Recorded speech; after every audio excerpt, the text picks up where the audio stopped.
So this kid, he really wants to eat people, literally. His name is Issei Sagawa, and he's from Japan, and he comes from a really wealthy family. But here's the thing about Issei. He's not your typical rich kid.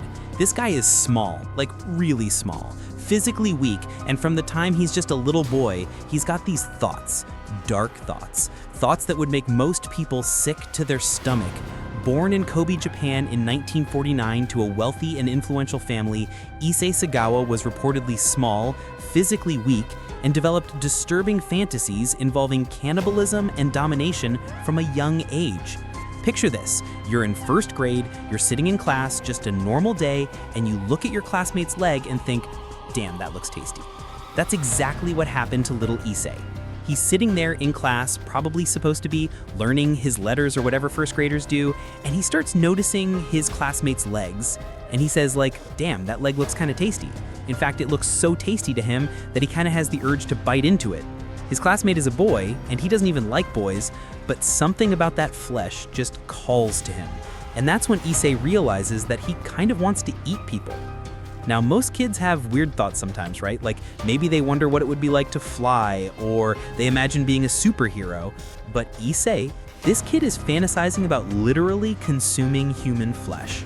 From that point on, he regularly fantasizes about gnawing on people constantly.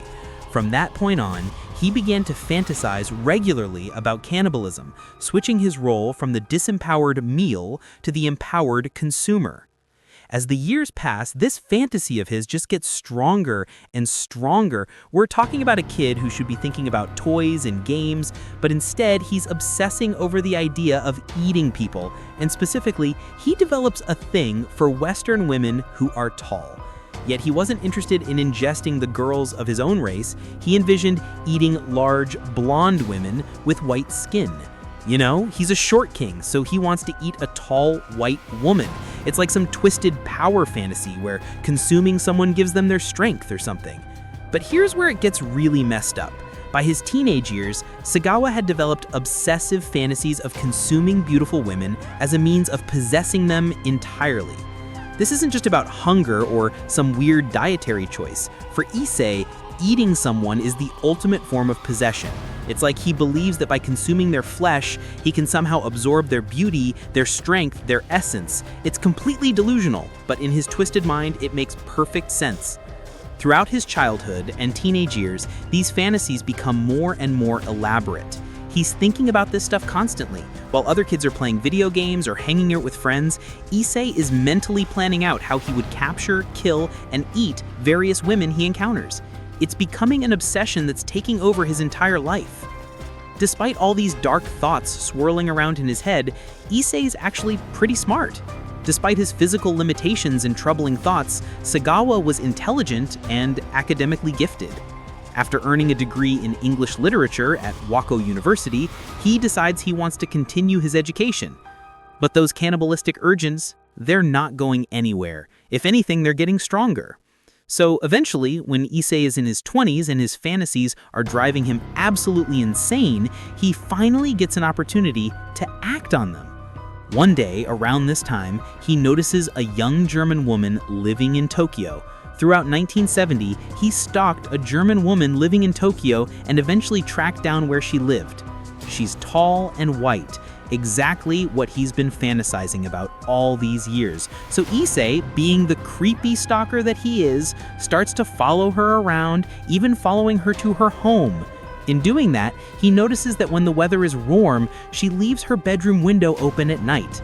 This is like Christmas morning for a psychopath. He's been waiting for this moment for years, and now he has his chance. So one night, he decides he's going to go for it. He's going to sneak into her apartment, cut off a piece of her, and eat it. So he goes to her apartment and climbs through her window while she's there in her bed, sleeping. Now he's in her apartment with this poor, unsuspecting woman, and unfortunately for him, she hears him. Suddenly, bam! She wakes up and starts screaming. She freaks out and pushes him down to the ground because, he's not very big, so she actually overpowers him. Issei panics and he's like, oh shit, and runs away. But unfortunately for him, she calls the police and they catch up to him. Bam! They arrest him. Sagawa's intention was to cannibalize her by slicing off part of her buttocks and sneaking away with a small part of her flesh, but she awoke and, according to Sagawa, thwarted his attack and pushed him to the ground. Sagawa was captured by police and charged with attempted rape. Here's the crazy part, though. They have no idea that he was actually trying to eat this woman. They just think he's some regular pervert, so they end up charging him with attempted rape. But remember how I said that he comes from a wealthy family? Well, lucky for him, his dad steps in. Issei was accused of attempted rape, but his father paid a large sum to withdraw the complaint, and the case is covered up. That's right, Daddy's money comes to the rescue. His rich father pays a large settlement to that German woman in exchange for her dropping the charges against Issei. So after all that, the stalking, the breaking and entering, the attempted assault, Issei walks away from this with a completely clean record. No jail time, no criminal record, nothing. Just Daddy's checkbook making all the problems go away. Now you'd think that maybe this close call would scare Issei straight, right? Maybe he'd realize that his fantasies are dangerous and seek help. Nope, not even close. If anything, this just proves to him that he can get away with this stuff because of his family's money and influence. 4 years later, in 1977, he moves from Tokyo all the way over to Paris. In 1977, he moved to Paris to study literature at the Sorbonne. He's 28 years old at this point, and he wants to study language and get his PhD from the university there. But here's the thing, his desire to eat people hasn't gone away. If anything, being in a new city with new potential victims has made him even more obsessed. So while he's there in Paris, supposedly trying to get his PhD and be a respectable student, nearly every night he's hiring prostitutes. He brings them back to his apartment, and there he waits for a moment when they turn their back to him. When they do, he gets his rifle, because I guess he has a rifle now, and points it at them because he's planning to kill them. He admitted that every night he fantasized about bringing a woman home and shooting her. This becomes his routine. Night after night, he brings a sex worker back to his place, points his rifle at them when they're not looking, but every single time he fails to follow through. He just doesn't have the nerve. He's scared about what will happen to him if he finally does it. Lucky for these women, Issei can never bring himself to pull the trigger. He's all fantasy and no action. So he goes through this sick routine night after night, hire a prostitute, bring her back to his place, point his rifle at her when she's not looking, and then chicken out. This goes on for a few years, and you can imagine how frustrated he's getting. All these years of fantasizing, all this buildup, and he just can't go through with it. But then one day, everything changes for Issei because he meets this woman named Renée Hartevelt. Renée was a Dutch student studying at the Sorbonne, and she and Sagawa had become friends. Renée is a sweet student, friendly student who's in one of his literature classes. She's studying abroad, just trying to get her education and have a good time in Paris like any normal college student. And she also happens to be a tall, white woman, exactly Issei's type. She's everything he's been fantasizing about all these years. Tall, blonde, beautiful, and completely unaware of the danger she's in. So Issei befriends her, and from her perspective, he's just this quiet, studious guy from Japan who seems harmless enough. At some point, he invites her over to his place so they can work on an assignment together. On June 11, 1981, Sagawa invited his 25-year-old classmate, Renée Hartevelt, over to his apartment under the pretense of working on some poetry together. It's June 11, 1981, and Renée has no idea that she's walking into a trap that's been years in the making. Once she's there and they're supposedly studying, she sits down at a table, writing, focused on their assignment and not paying attention to him. She trusts him. She thinks they're friends working on schoolwork together. That is when Issei gets his rifle and sneaks up behind her. He points it right at her head and pulls the trigger. Click. The gun misfires. Can you believe that? All this buildup, all these years of fantasy, and the gun doesn't work. But here's the crazy part. Renée doesn't notice or even hear what's happening behind her because she's concentrating so hard on her studies. She's completely oblivious to the fact that someone just tried to murder her. Most people would take this as a sign from the universe that they shouldn't go through with this, but not Issei. 2 days later, he invites her back over, and Renée, being the trusting person that she is, comes back. She has no idea how close she came to death just 2 days earlier. Again, she's sitting down at the table writing, working on their assignment. And Issei does the same thing. He sneaks out of the room to get his rifle, creeps up behind her, and points it at her head. This time, when he pulls the trigger, blam. He shot the 25-year-old Dutch exchange student in the neck with the .22 caliber long rifle. This time, there's no misfire. Renée is dead, and then, oddly, Issei's shocked. Like, he can't believe that he actually went through with it. This fantasy that's been consuming him for over 20 years has finally become reality, and his first reaction is complete shock. He faints and falls on the floor. This is the moment he's been building up to his entire adult life, and he passes out from the shock of it. Moments later, he wakes up and regains consciousness, and he's like, okay, I guess I have to eat her now. But before he does that, because he's a disgusting person, he sexually assaults her corpse. Then he proceeds to try and eat her, but he realizes his teeth aren't sharp enough to tear through human flesh. So he has to leave the apartment and go out and buy a butcher knife. Can you imagine being the clerk at that store, selling a knife to this guy who probably looks completely unhinged? When he comes back with the knife, he starts cutting pieces off of her body and eating them. Sagawa consumed various parts of Hartevelt's body, eating most of her breasts, face, buttocks, feet, thighs, and neck either raw or cooked. Some pieces he eats raw, other pieces he actually cooks first. Sagawa proceeded to eat pieces of Hartevelt's flesh, and he said he experienced sexual pleasure while cannibalizing her corpse. He ate some pieces of her body raw while he cooked other parts prior to consumption. This goes on for a couple of days. He's living in this apartment with a decomposing corpse, eating pieces of this poor woman who trusted him. It's absolutely horrific. But then, a few days later, the body is really starting to decompose, and he realizes he needs to get rid of the evidence. Sagawa later purchased 2 suitcases in which to hide the young woman's remains, so he stuffs what's left of Renée into 2 suitcases. Can you imagine the mindset of someone who can do that? Just casually shopping for suitcases to hide body parts in? Then he brings those suitcases to a nearby park to dispose of them. His plan is probably to dump them somewhere and hope they're never found, but while he's at the park, some bystanders notice that there's a lot of blood dripping from this guy's suitcases. Her body was later discovered in pieces that had been stuffed into suitcases and dropped at the bottom of a lake. It doesn't take long for people to call the police. I mean, if you see someone dragging bloody suitcases through a park, you're gonna call the cops, right? So, bam, they arrest Issei again. In June 1981, while he was studying literature at the Sorbonne Academy in Paris, French police arrested Sagawa for the murder of Renée Hartevelt, a 25-year-old Dutch exchange student. Here's a photo of him being escorted by French police, looking like the pathetic little man that he is.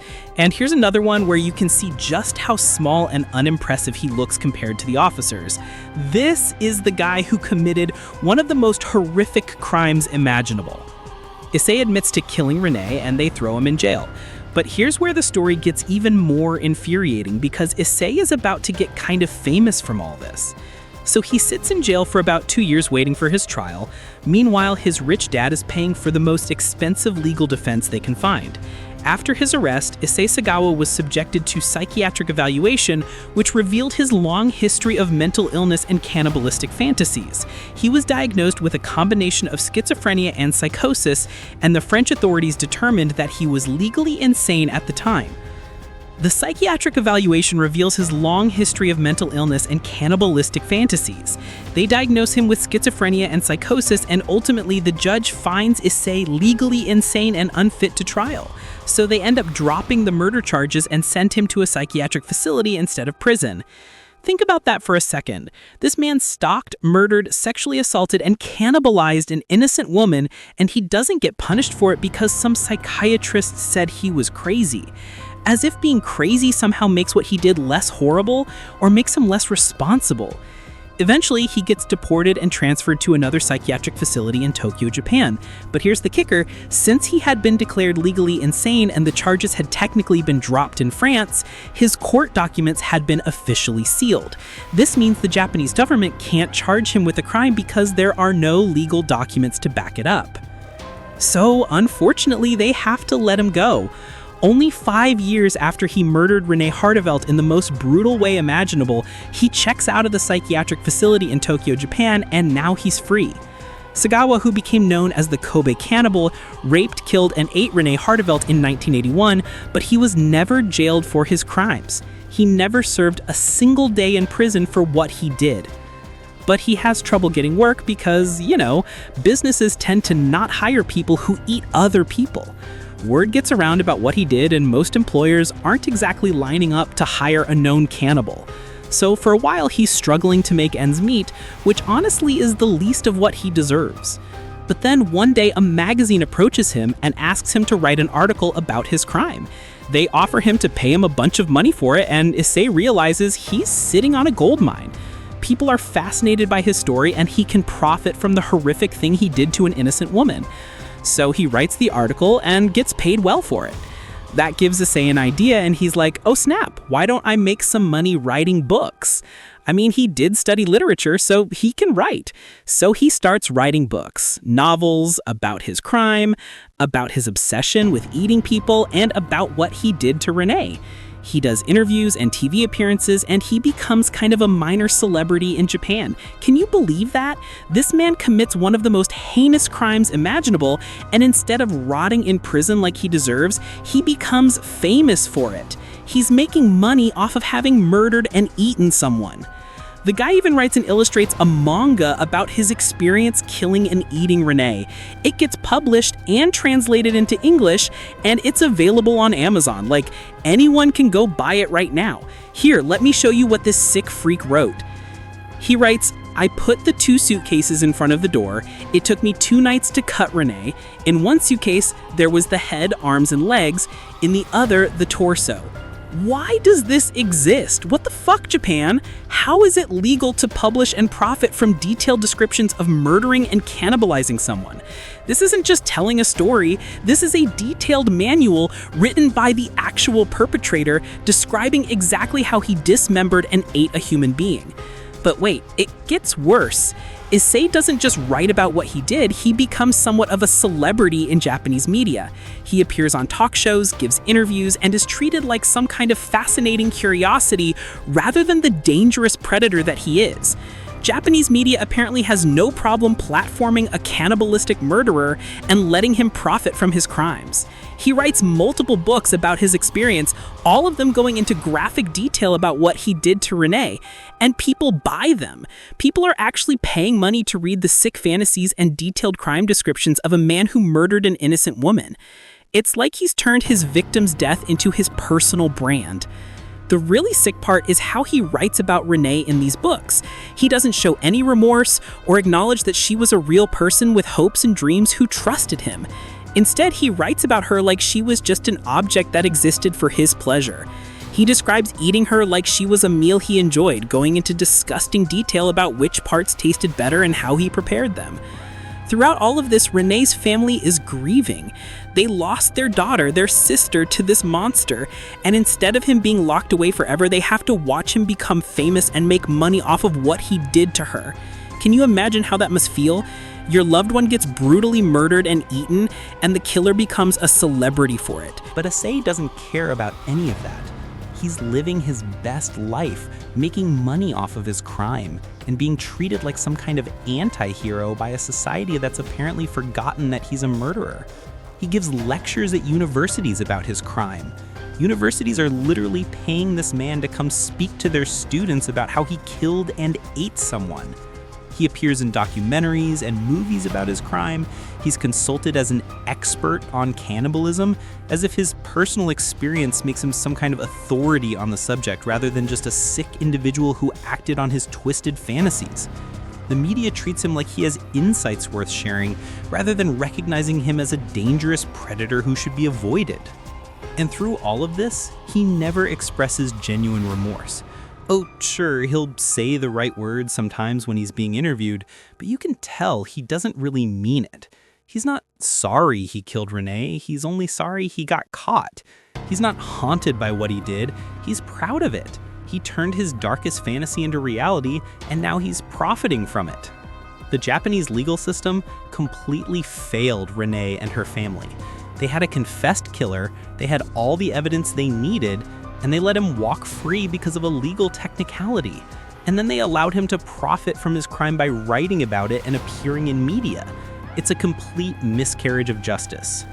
What makes it even worse is that Issei has never shown any indication that he's been cured of his cannibalistic desires. In interviews, he's been asked if he still has the urge to eat people, and his answers are always vague and unsatisfying. He'll say something like, "I try not to think about it," or "I focus on other things now," but he never gives a definitive, "No, those urges are gone." In fact, there have been reports over the years of him making inappropriate comments about wanting to eat people again. He supposedly made jokes about it, as if murdering and cannibalizing someone is funny. He's treated his crime like it's some kind of quirky personality trait rather than the horrific act that it was. The guy lived freely in Japan for decades after his crime. He walked the same streets as potential victims, shopped in the same stores, ate at the same restaurants, and the whole time authorities knew exactly who he was and what he had done. They just didn't care enough to do anything about it. This case highlights a major problem with how society treats certain types of criminals.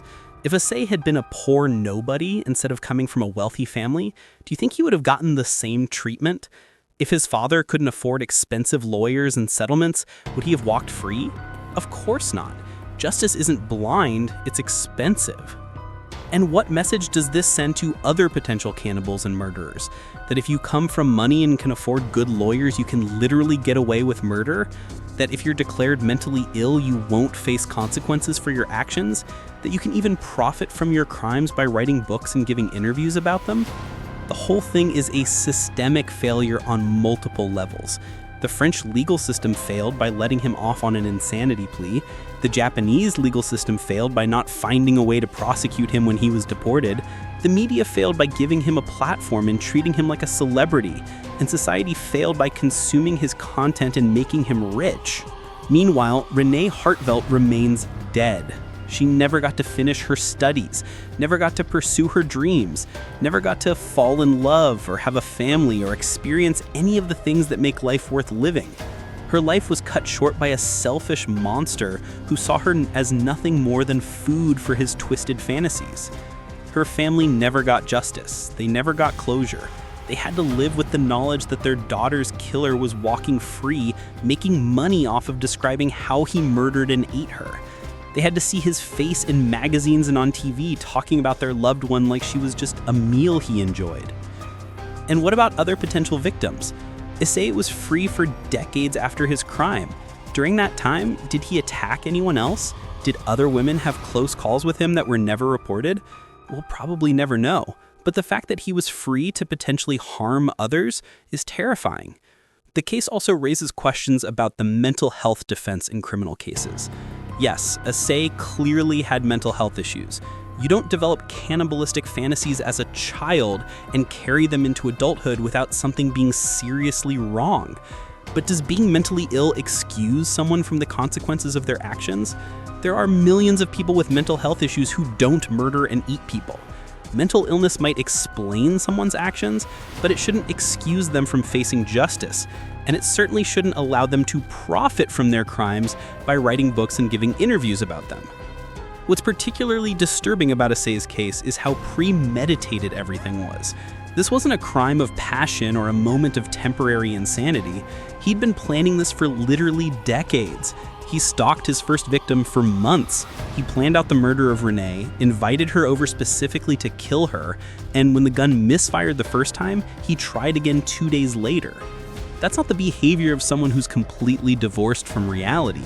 That's the behavior of someone who knows exactly what they're doing and chooses to do it anyway. The fact that he was capable of planning and executing such an elaborate crime shows that he was capable of understanding right from wrong. And the way he disposed of the body afterwards showed that he knew what he had done was wrong and illegal. If he was truly insane and didn't understand the nature of his actions, why would he try to hide the evidence? Why would he cut up the body and try to dispose of it in a way that wouldn't be discovered? The insanity defense might work for someone who commits a crime in a psychotic break and doesn't understand what they're doing. But Issei knew exactly what he was doing every step of the way. He planned it, executed it, tried to cover it up, and then later wrote about it in detail. That's not insanity, that's just evil.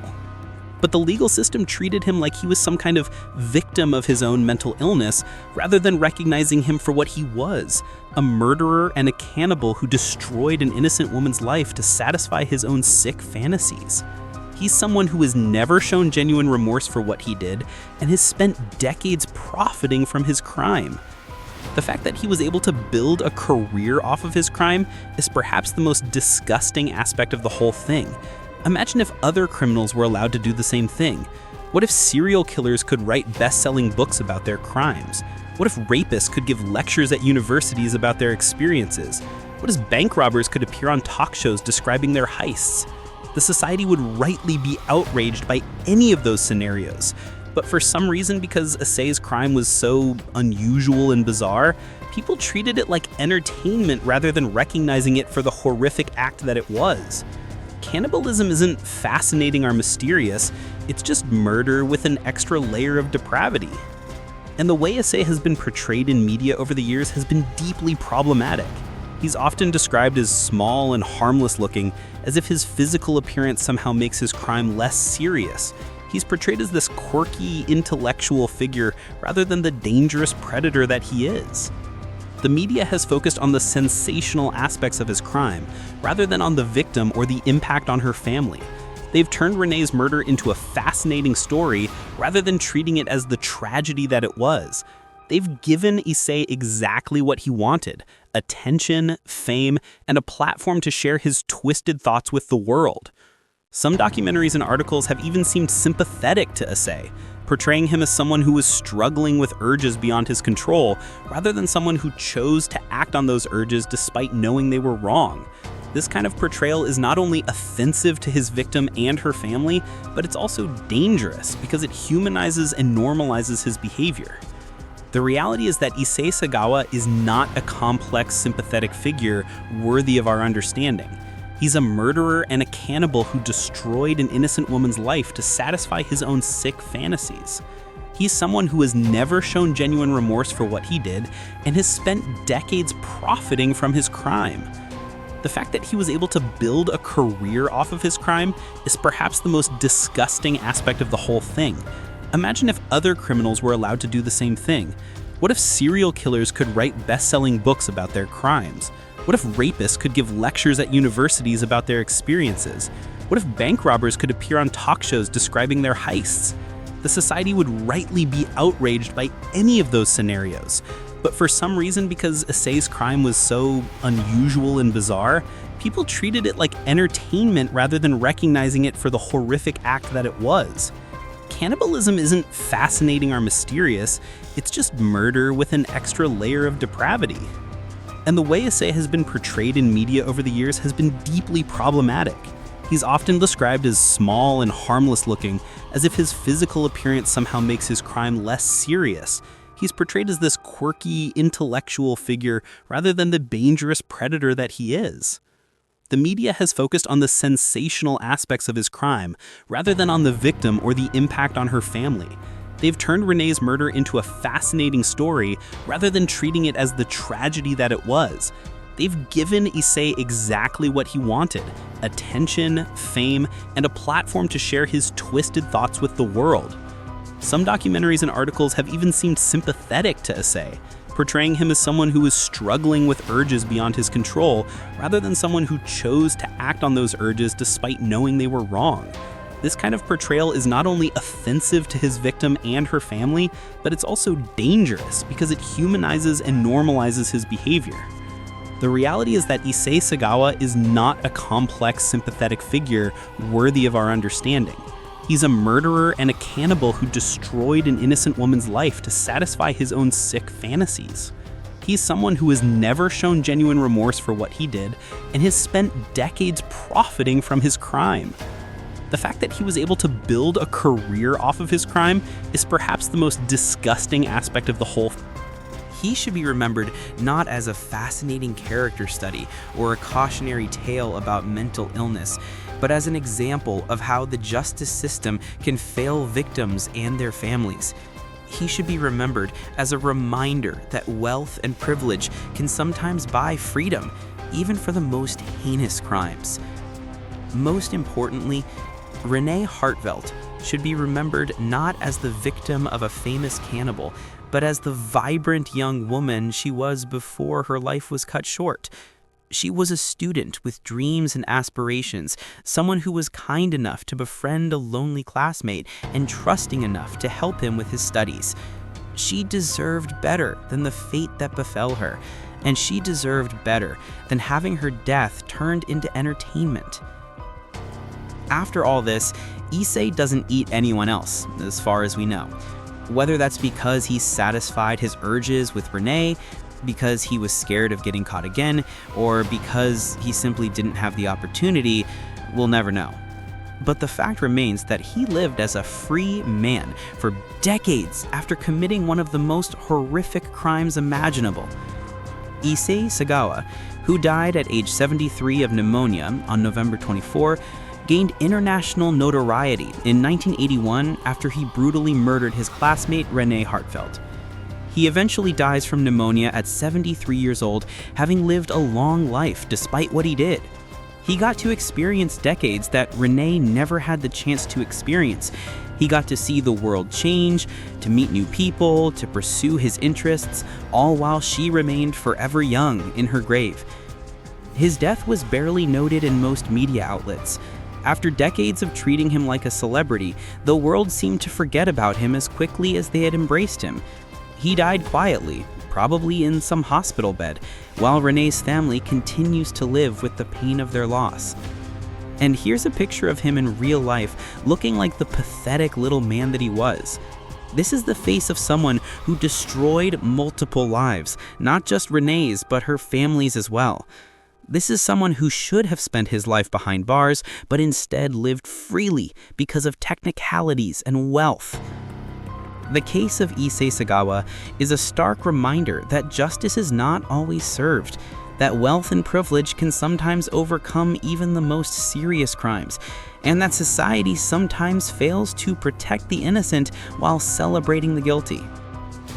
It's a case that should make us all question how we treat criminals, how we consume true crime content, and how we remember victims versus perpetrators. Renée Hartevelt was 25 years old when she died. She should have lived to be 66 by now, possibly with children and grandchildren, a career she loved, and a lifetime of memories and experiences. Instead, she exists only in the memories of those who loved her,